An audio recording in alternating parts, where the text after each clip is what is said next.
Nou vir die van julle wat my nie ken nie, my naam is Kobus en dit is my so groot voorreg om vanaand vir julle te kan kom bedien met die woord. Nou ons is besig met die tema battle plans. Nou ons loer in die battle plans. Yes, one walk right there. Thanks Elizabeth. Maar ons is hier so in battle plans waar ons kyk en bewus raak van die strategie wat die vyand gebruik om in hierdie geestelike oorlog waar ons is, soos wat Efesiërs 6:12 ons sê, ons stryd is nie teen vlees en bloed nie, maar teen elke mag en gesag, teen elke gees wat heers oor hierdie sondige wêreld.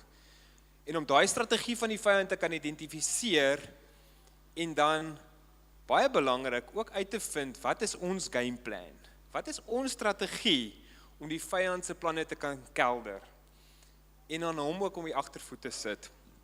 Nou, net 'n side note, baie belangrik, ons moet besef, wanneer ons praat oor battle plans, God is nie deel van hierdie geveg ten opsigte van God teen Satan nie. God is God, hy is oorwinnaar, hy is in 'n ander klas. Okay, die geveg, en dan moet ek by sê, Jesus het daar die oorwinning ook gebring. Hierdie geveg is tussen Satan, ons sondige natuur en die bruid van Christus.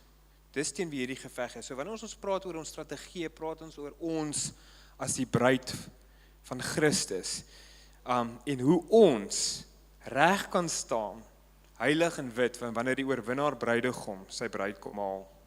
Nou Lenrou het die reeks afgeskop, waar hy gepraat het oor die huwelik, en hy het die geestelike simboliek, die kontraste wat van tussen die huwelik, hoe hy staan, en hoe ons die huwelik, hoe God se huwelik met die verhouding met die kerk staan, hoe hy daai sien. En omdat daar so verbintenis is, kom Satan en hy wil huwelike aanval, sodat ons die beeld van 'n huwelik en die beeld wat hy vir sy kerk het, in gedwang bring. As jy wil geestelik oorlog voer, bid vir huwelike, bid vir jou huwelik, bid vir ander mense se huwelike.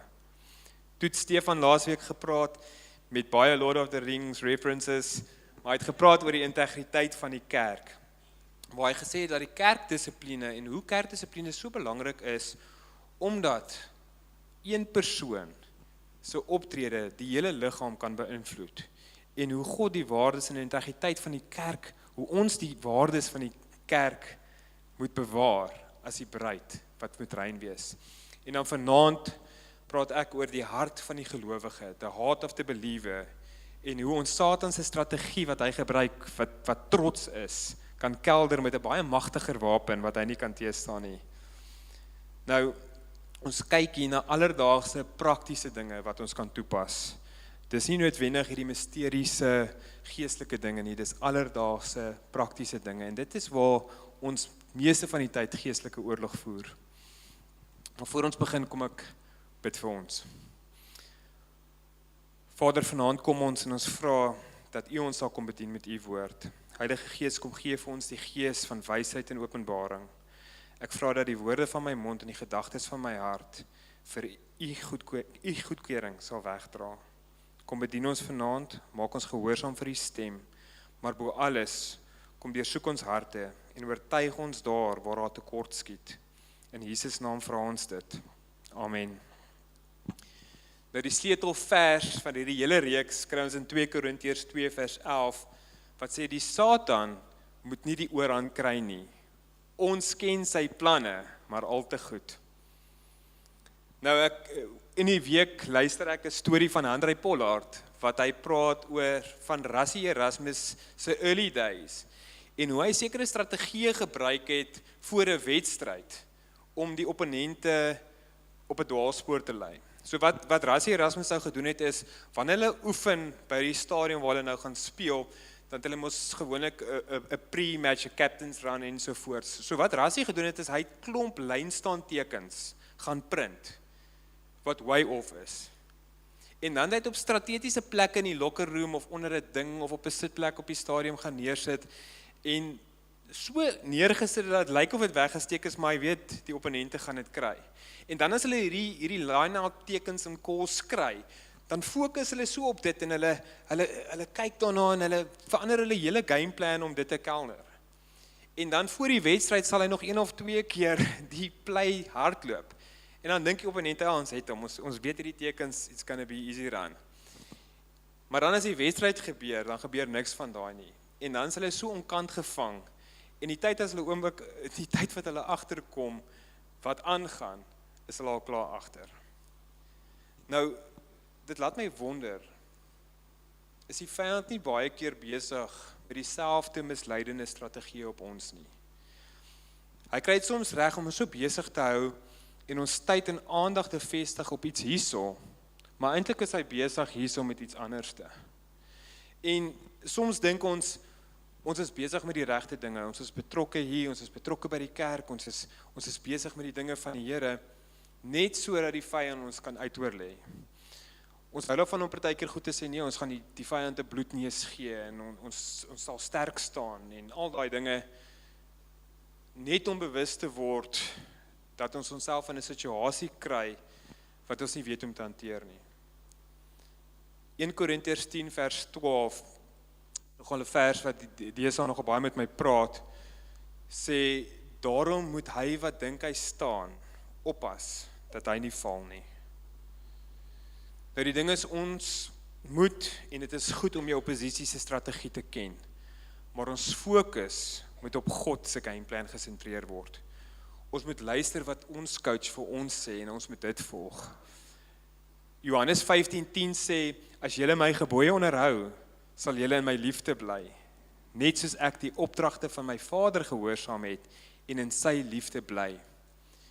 Die probleem is, as ons net fokus op die vyand se strategie, dan kan ons in die lokval trap waar ons so versigtig is, en ons fokus net op sy strategie, dat ons nie waag om van ons kant af iets te doen nie. Dan is jy die hele tyd op die defense, jy val nie aan nie. Maar as ons fokus op God se gameplan is, op sy woord is, en dan sy opdragte gehoorsaam, dan sal ons die gunstige resultaat lewer. Nou, my skrifvers vir die gedeelte kom uit 1 Korintiërs 8 uit, waar sê, en met betrekking tot die offervleis aan die gode, weet ons dat ons almal kennis het. Die kennis maak opgeblaase, maar die liefde stig. Die Engelse vertaling sê dit nogal vir my mooi, hy sê, now about the food sacrificed to idols, we know that we all possess knowledge, but knowledge puffs up, while love builds up. Nou, ek weet nie of julle al ooit 'n dooie dier gesien het nie. Dit is nie 'n baie lekker ding nie, maar dit is gewoonlik opgeblaas, as hy daar in die bos lê. Baie keer groter as wat hy regtig is, want dis gasse en al daai tipe goed, dit stink en hy's groot. Selfs met 'n ballon. As jy 'n ballon vat, is baie mooi, jy blaas hom op en hy word groter en hy vat nogal spasie, maar 'n ballon is baie lig in die broek. Hy's opgeblaas, maar hy waai wel rond. Dieselfde met daai dier, dis net gasse wat eintlik in hom is, en as jy hom sny, dan pop al daai gasse uit en dit stink en dit is nie lekker nie. En dit is amper die puff-up gedeelte waarvan hier gepraat word. As jy so opgepaf is met trots en goeders, en ek weet al die goeders, dis groot en dis impressive en dit vat spasie op hom goeders, maar dit gee nie altyd 'n lekker geur nie. Maar as jy iets bou, wanneer jy iets bou, is dit gewoonlik stewig. As jy 'n baksteen op 'n baksteen sit, jy is besig om 'n muur te bou of 'n huis te bou. It's something solid. Nou, Paulus gaan verder aan en hy sê in verse 2 en 3, those who think they know something do not yet know as they ought to know, but whoever loves God is known by God.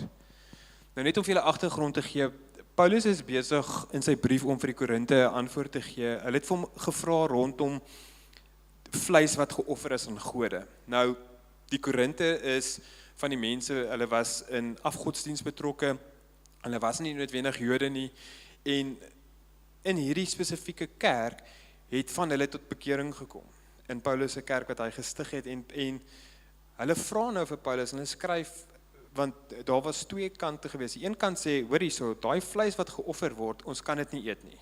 Ons is nie meer deel daarvan nie, dis afgodsdienste, ons mag dit nie eet nie. Ander groep sê nou weer, maar daai gode is net 'n stuk hout. Dit is nie, daar's niks nie, daar's een God. So, daai vleis wat geoffer word, is eintlik geoffer aan niks, so ons kan dit eet. En Paulus stem saam, Paulus sê hierso, ja, ek stem 100% saam met julle. Hy skryf, raak in die vleis wat geoffer is, Ekskuus tog, hy sê, die afgode is niks nie, en daar is net een God. Maar in vers 7 sê hy, maar nie almal dra die kennis nie. En aangesien hulle gewete nog swak is, met ander woorde, aangesien hulle nog nie weet nie, moet julle versigtig wees om nie julle kennis wat julle het te gebruik, ten bate van hulle geloof, of hulle, daai kennis wat hulle nog nie het nie. Vers 9 sê hy, dat ons versigtig moet wees, dat ons regte uit te oefen, nie verander 'n struikelblok word nie. Met ander woorde, dit wat ek weet en waaroor ek oortuig is, moet nie veroorsaak dat my broer langs my struikel nie. So, hy sê vir hulle, indien jou swakker gelowige jou dan sien die vleis eet. So as hulle op die mark loop en hulle sien, daar sit Lenrou en hy eet van die vleis daarso, wat geoffer was, kan ek verwar word. Want, wow, ons het nou die dag die afgod aanbid en die vleis geëet en nou eet jy dit, maar jy's 'n Christ, kan julle sien hoe die knowledge van die swakker gelowige hom laat struikel. Hulle sê, ten spyte van jou regte, tree altyd op lank van die swakker gelowige. Nou die waarskuwing wat Paulus hier maak, is dat ons nie verwaand moet wees nie. Met ander woorde, arrogant moet wees nie. Wat hy hierdie Korinte gedoen het, is hulle het amper met hierdie wete, amper 'n trotsheid, 'n braagheid geloop en hulle het gesê, luister gou, hierdie vleis, ek mag van hierdie vleis eet. Jy gaan nou niks vir my sê nie, want ek weet dit en dit. Dit kom uit 'n plek van liefde en dit kom uit 'n plek van arrogansie uit en dit is waar die waarskuwing vandaan kom. Trots is 'n dodelike siekte wat so subtiel inkruip en jou van binne af verwoes. Dis absoluut een van die vyand se mees effektiewe strategieë om 'n kerk te verwoes. Want jy dink dis jou ally. Want trots streel so mooi in jou ego. Hy praat so mooi met jou. Hy is dan langs jou. It's all about me. Nou, ons is bewus dat trots is ook die sonde wat Lucifer uit die hemel uitgekry het. Daai arrogansie van ek wil beter wees, ek weet meer. Nou die wapen teen trots of verwaandheid om dit te beklei is liefde. Maar wanneer ons praat van liefde, moet ons dit definieer volgens God se definisie en nie die wêreld se definisie nie. Christene moet die fokus van hulle geloof liefde maak en nie kennis nie, want liefde bekommer hom met die opbou van ander. Nou dis baie belangrik om te weet, Paulus is nie besig om onderrig en kennis te veroordeel nie. Kyk, soos julle weet, ek is 'n onderwyser, ek hou baie van kennis, ek hou daarvan om te leer, ek is baie lief daarvoor. Paulus is nie besig om dit te veroordeel nie, maar hy beklemtoon die feit, al het jy die regte kennis en oortuiging, dat jou steeds nie bemagtig en in staat stel om op 'n liefdevolle en op 'n opbouende manier op te tree nie. Omdat dit nie in berekening bring dat daar 'n hoër objektief is as net om tegnies reg te wees nie. I say one of the saddest things in a Christian life is when the head is full of knowledge, but the heart has never changed. Nou ek verstaan, kennis is belangrik en ons moet die woord van God ken en ons moet verstaan. Dit is deel van om God te ontdek en fellowship met hom te hê. Ek wil so ver gaan om te sê dat as jy net liefde het en net wegtrek met liefde sonder kennis, kan jy ook in 'n slaggat trap. Maar dit gaan oor om versigtig te wees dat jy nie verwaand word nie en dat jou kennis nie die uitkomspunt is nie. Dit is so maklik om kennis te gebruik en verwaand te raak en mense aan te vat daaroor. Dit is soos 'n argiteksplan. Jy wil 'n huis hê en hier kom 'n argitek en hy teken 'n plan van 'n huis op. Jy kan mooi op die plan sien, hier is die kamers en dis hoe die huis gaan lyk en goed, maar stap op straat en gaan gee vir 'n persoon die argiteksplan. Hy het 'n huis nodig. Die kennis hoe om die plan in die huis te bou is die argiteksplan, maar die bou van die huis, dis die liefde. That is what he needs. So jy het die plan nodig, maar hy het die huis nodig. Liefde is die bou van die huis, die lê van die stene, die gebruik van die plan om die huis reg te bou, maar dit is die huis wat spreek tot sy behoefte. Ons lees verder in 1 Korintiërs hoofstuk 9, waar Paulus self kom praat en hy sê dat hy sy regte as 'n apostel neergelê het, Paulus het sekere regte gehad om voorgesorg te word, om van die voorsiening wat hulle gee te gebruik vir homself. Hy het dit neergelê. Paulus het in die middag in die oggend was hy 'n tentmaker, hy het gewerk, hy het sy eie geld verdien en hy sê hy het dit gedoen en neergelê vir die verspreiding van die evangelie en die opbou van ander. So hy het nie eers hy het sy regte neergelê. That what was due to him. Hoe baie keer is daar dinge wat ons geregtig op is, maar ons is nie bereid om dit neer te lê vir iemand se bevordering, because ek mag dit mos vra. En Paulus was reg, hy kon dit vra, maar hy lê dit neer as gevolg van sy liefde vir ander. Nou let wel, wanneer ons sê jy lê jou regte neer, beteken dit altyd, of dit beteken nie dat jy jou integriteit prysgee nie, maar wel jou vryhede. Met ander woorde, dit waarop jy geregtig is om dit neer te lê vir die voordeel van ander. Dit sluit so mooi aan by Lendro se preek vanoggend van Daniel. Hulle het hulle name verander. Hulle het kultuurverandering gegaan. Dit wat hulle geweet het en geleer het, het hulle verander, maar toe die tyd kom oor hulle heiligheid, toe is die lyn getrek. En dis dieselfde hierso. Dit moet nooit jou integriteit prysgee nie. Dit waarvoor jy staan nie, maar om iemand anders te wen. Dit is waaroor die liefde gaan. Met ander woorde, ons kennis moet in liefde oorgedra word. Dit moet so bedien word. Soms verg dit stil bly. Soms verg dit om bietjie later die gesprek te hervat. Soms beteken dit dat jy jou oortuigings nie prysgee nie, maar in liefde verpak, met geduld, vrede en vriendelikheid. Soms moet ons vryhede en die regte opgee, sodat ons ander kan opbou. Nou, hierdie is baie belangrik, jy kan dalk 'n argument wen, maar die persoon verloor, en dan beteken dit niks vir die koninkryk van God nie. Jy kan reg wees, ek kan stry met Stefan oor 'n teologiese punt, wat gaan ons aantrek in die hemel, en ons kan stry daaroor en goeters, en weet jy wat, ek kan reg wees en hy kan verkeerd wees, maar as ek al wegstap, dan het ek 'n vyand gemaak en niemand gewen nie. And then you've lost it. Die aksies van gelowiges moet nooit 'n hindernis wees vir die progressie van die swakker gelowiges nie. Ons sien dit baie, alleen het vanoggend oor gepraat op Facebook, hoe mense comments daar maak. Dit is nie reg om dit en dit te doen nie. Dit is eintlik belaglik, en dan sê, where's the love? Black Eyed Peas, nee. Ek dink die millennials sal verstaan nie. In elk geval, die progressie, ek het sommer my hele punt verloor hier, so, ekskuus. Ons moet nooit 'n hindernis wees vir die progressie van die swakker gelowiges nie. Nou, ons het nou gekyk na die vyand se strategie. Okay, trots, hoe dit inkom, hoe ons onsself opbou en al daai kennis kan hê en goeders. Maar kom ons kyk hoe lyk God se gameplan. Ons geheime wapen, it's not Jesslyn Colby, it's liefde. En ons gaan kyk liefde volgens God se definisie. Nou, sonder liefde het kennis die vermoë om trots, arrogansie, verwaandheid te kweek, en met slim woorde, redenasies ander te verneder. Liefde eer God en dit bevorder die welstand van ander. Dis eers jou liefde in God wat jy besef, en die besef van sy liefde wat veroorsaak dat ons ander kan lief hê. Dis bitter moeilik om ander mense lief te hê as jy nie die liefde van God ervaar nie. En as jy nie sy liefde eers verstaan nie.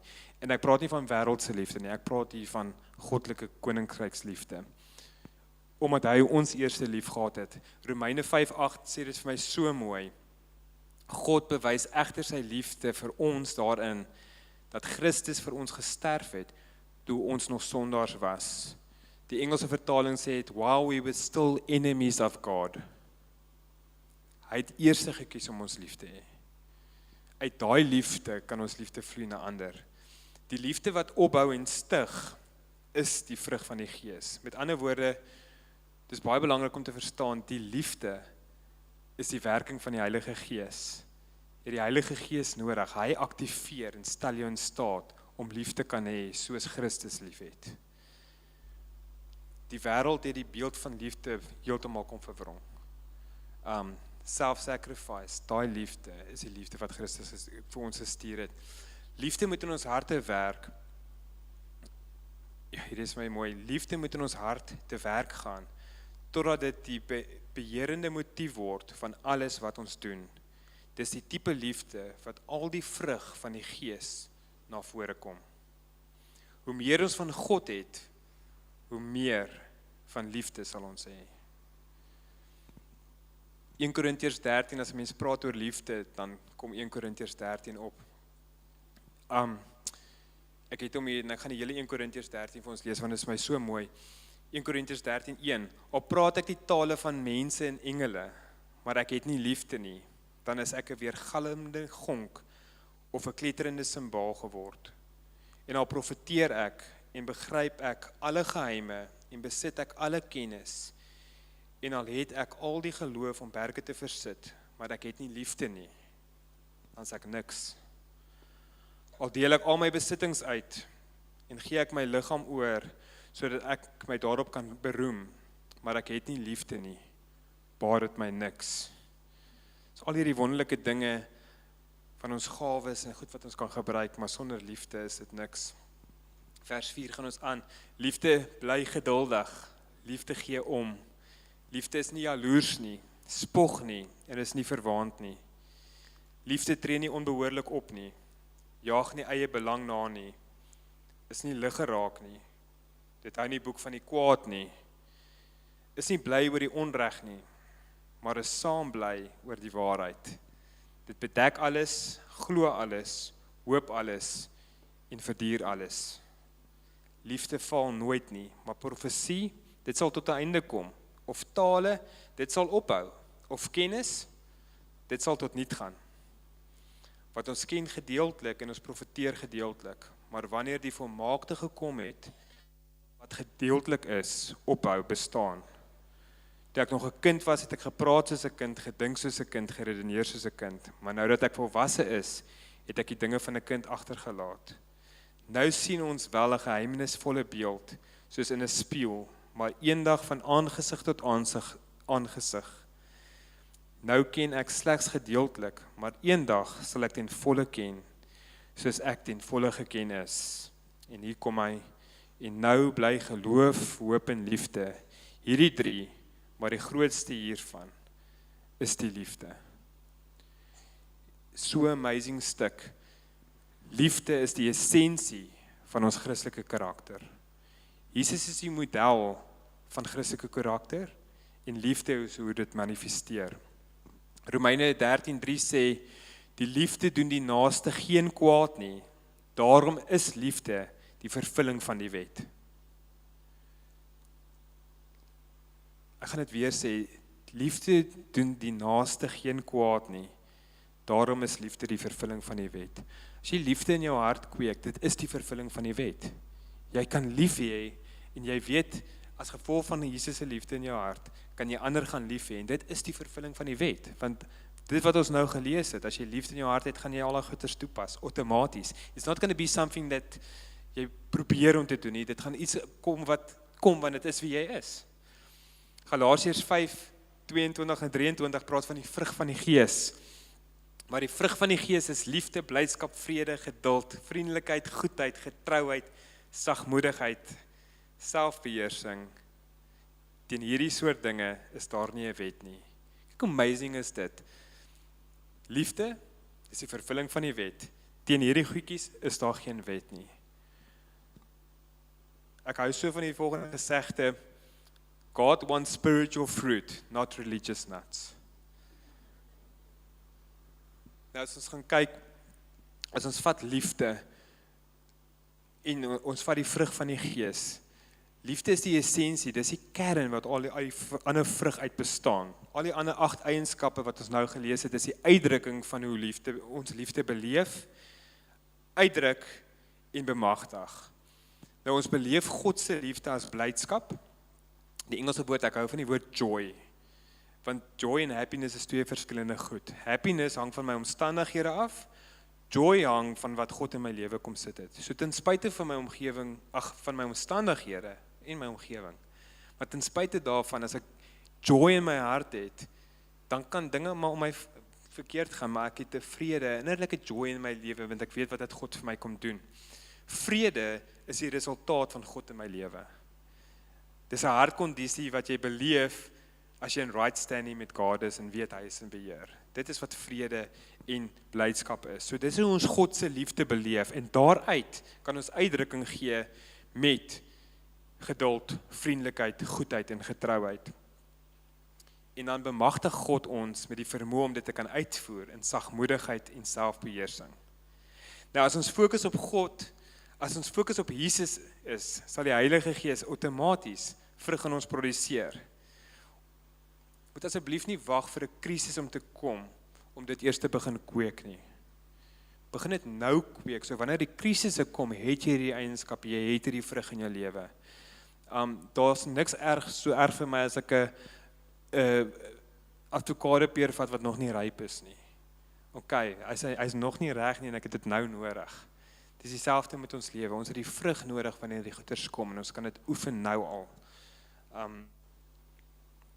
Kom ons kyk na die uitdrukking van daai liefde. Ek gaan vir nou elkeen kyk. As ons kyk na die eerste een, is dit geduld. Nou geduld kan ons beskryf as 'n suffering love. Ek hou so van die Engelse woord as hulle praat van long suffering. Nou long suffering gaan oor die moeilike mense in jou lewe. Hopelik is dit nie jou vrou nie. Maar long suffering is daai geduld wat jy het met iemand. Dit is wanneer jy in staat is om revenge te kan pleeg teen iemand. Maar jy oefen constraint uit. As jy in staat is om daai ou te kan terugkry, maar jy oefen constraint. Dit is vir daai long suffering met daai moeilike mense in lewe is. Dis deursettingsvermoë in moeilike omstandighede ook. So hoe lyk jou geduld in jou swaar kry? Onthou ons praat hier van liefde, wanneer ons met ander mense te doen het ook. Hoe lyk jou emosies? Beheer jou emosies jou in moeilike omstandighede? Wanneer jy geroep word om vrede te bewaar en te vergewe, hoe lyk jou geduld? Hoe lyk jou geduld in geloof en terwyl jy wag vir beloftes van God? Is 'n mens bereid om 5 jaar te wag? Is jy bereid om 10 jaar te wag vir 'n belofte wat God nou gemaak het? As ons kyk na vriendelikheid en goedheid, ek het hulle saam gegroepeer, want vriendelikheid is met die compassionate love, en goedheid is die ministering love. So as ons kyk na vriendelikheid, dit is jou ingesteldheid teenoor ander. As ek iemand sien, hoe is my gemoed outomaties? Is ek vriendelik? Praat ek, hallo, hoe gaan dit? Dit is daai welkom voel in jou presence. Waar goedheid is die optrede teenoor ander. Dit is 'n innerlike gesindheid versus jou uiterlike uitdrukking. Vriendelikheid en goedheid word uitgedruk in jou diensbaarheid, jou bemoediging en jou vrygewigheid. Dan as ons kyk na getrouheid,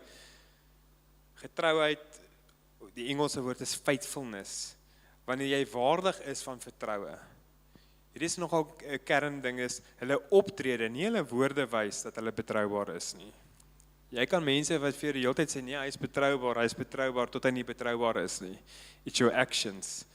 Dit is al mense wat hulle woord is hulle eer. Nou as ons kyk na faithfulness of getrouheid, dit gaan eers oor getrouheid aan God, dan getrouheid aan jou gesin, familie, ander mense, maar dan ook jou verpligtinge, jou beloftes en jou waardes. Jou verpligtinge wat jy moet nakom, sonder dat iemand jou hoef te vra daaroor. Hoe lyk dit by die werk? Sit 'n mens op Facebook om solitaire en al daai dinge, of is jy besig met dit wat jy moet doen, want dit is 'n verpligting, dit is deel van faithfulness. As wanneer ons sê ons is Christene, dan is daar 'n sekere eienskap wat ons moet leef, om daai waardes uit te leef. Dan sagmoedigheid, ek is mal oor die woord gentleness. Hulle sê it's a humility, a courtesy, consideration, a meekness, a mildness. It's a firm manner of dealing with others, though civilized, calm, courteous and humble. It's mal oor hierdie definisie, it's power under control. Weet nie of julle al ooit gesien het as 'n leeu met sy welpie speel nie. Daai leeu die mag om hy welpie een klap te gee en dan is dit verby. Hy's baie Simba. Maar wat gebeur? Hy speel met die welpie. Hy haal nie sy naels uit nie. Hy maak nog as die welpie hom byt, maak of hy seer kry. Of as 'n pa met sy seun stoei. Dis 'n gentleness. Okay, dit is that firm manner of dealing with people. Dit is power under control. Gentleness is not a weakness. It's actually a very good strength. Let's say it's a proper control of anger. Feeling angry at the right time, but remaining calm. En dan selfbeheersing. He is strong who conquers others, but he is mighty who conquers himself. Selfbeheersing is die balans tussen daai totale onthouding van iets en die totale vryheid. So jy kan op 'n plek kom waar jy sê, ek gaan glad nie daar betrokke wees nie. As die mense sê hulle gaan kuier, dan loop ek aan 'n kant toe goedjies. Ek onthou myself heeltemal. Dan kan jy net sowel op 'n bergie gaan bly en geen mense sien nie. We are called to go into the world. Maar dit is ook die balans tussen totale vryheid. Yes, ons is onder genade, maar dit beteken ons kan doen wat ons wil nie. So daai balans is die selfbeheersing. Die belangrikste plek om selfbeheersing te kry is selfbeheersing oor jou tong, jou gedagtes, jou gewoontes, jou tyd en jou seksualiteit. As jy keus, as jy ongetroud is,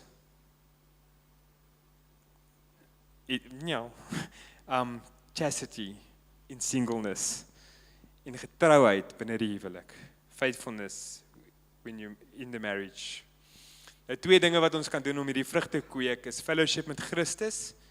Ons doen dit deur tyd met hom te spandeer en tyd met ander gelowiges te spandeer. Nou ek weet 1 Korintiërs 15 vers 33 sê dat don't be deceived. Bad company corrupts good character. Maar die teenoorgestelde is ook waar. Good company kan jou bouend stig.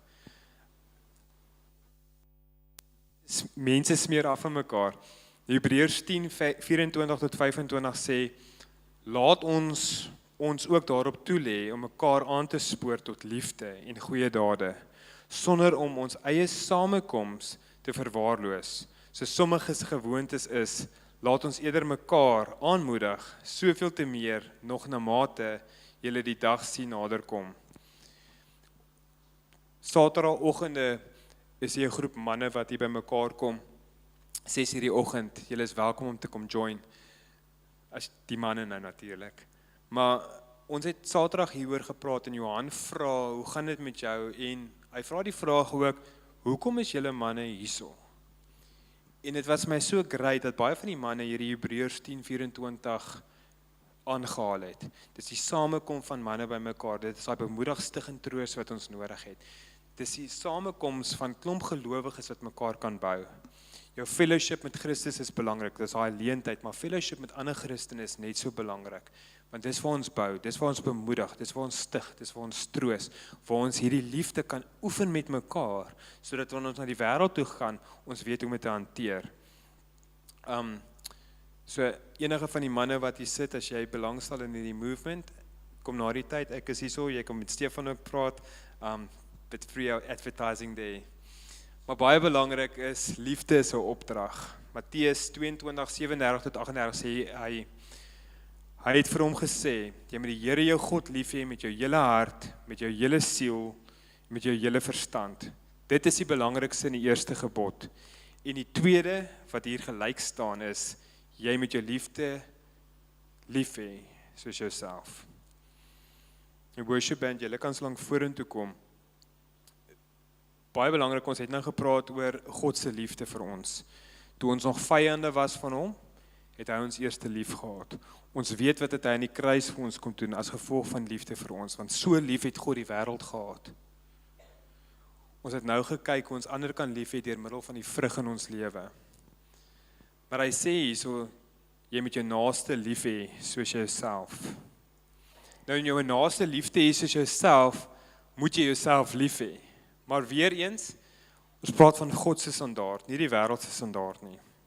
Want die wêreld se standaard van selfliefde is totaal en al die teenoorgestelde van God se idee van liefde.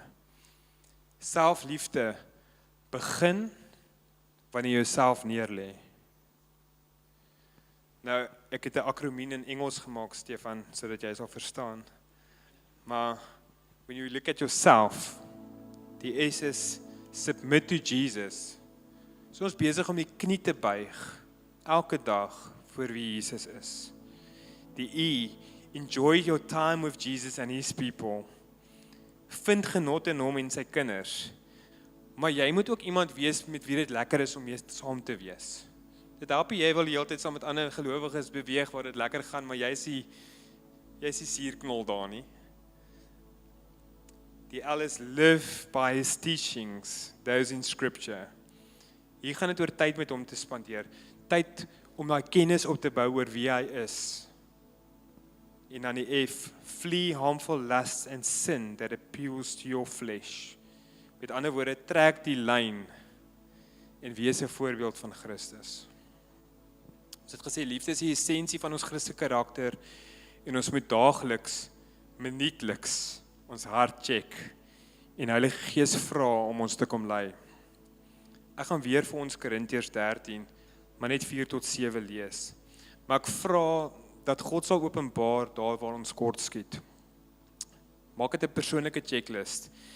En dan vra Heilige Gees om dit wat kort skiet te kom voorsien in ons lewens. Want ons is reeds deur sy Gees bemagtig om dit te kan doen en te kan leef. Hier is baie belangrik om te verstaan. As jy kort skiet in iets en jy het Heilige Gees in jou, is jy reeds bemagtig om dit te kan doen. Ek gaan lees, jy check met jouself. Liefde bly geduldig. Mis ek eers die een. Liefde bly geduldig. Liefde gee om. Liefde is nie jaloers nie. Dit spog nie. Is nie verwaand nie. Liefde tree nie onbehoorlik op nie. Dit jaag nie eie belang na nie. Liefde is nie lig geraak nie. Dit hou nie boek van die kwaad nie. Is nie bly oor die onreg nie, maar is saam bly oor die waarheid. Dit bedek alles, glo alles, hoop alles, verduur alles. Mag liefde die essensie word van ons karakter, die vertrekpunt van alles wat ons doen. Nou, ons gaan nou in 'n tyd beweeg van nagmaal, en as jy hier by ons kuier, ons is 'n familie en ons nooi asseblief saam met ons om nagmaal te doen. As jy saam met jou gesin hier is, kan jy 'n broodjie vat en deel tussen julle. As jy alleen is, jy is ook welkom om vir jou dan 'n broodjie te vat. Maar wat baie belangrik is dat wanneer ons nou nagmaal vier, dat ons herinner sal word, eerste aan hom wat ons eerste lief gehad het, toe ons nog vyande was, terwyl ons nog sondaars wat het ons lief gehad. Sy bloed het vir ons gevloei toe al. So wanneer ons nou in die nagmaal deel, kom ons wees herinner aan dit, maar kom ons dink ook aan die uitvloeisel daarvan, en ons verstaan dat ons verbind is aan hierdie liggaam en deel vorm van die liggaam, en ons liefde uit die uitvloei van sy liefde moet oordra na ander. Mag sy liggaam wat vir ons gebreek is, die voorbeeld wees waarmee ons ander gaan bereik, en ander honger gaan maak vir wie hy is.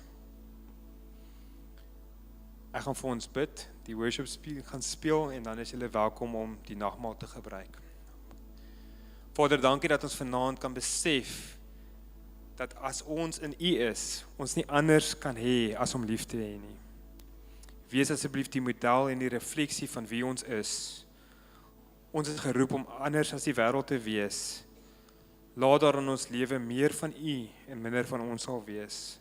Dankie vir die liefde wat eerste na toe ons toe uitgereik is. Amen.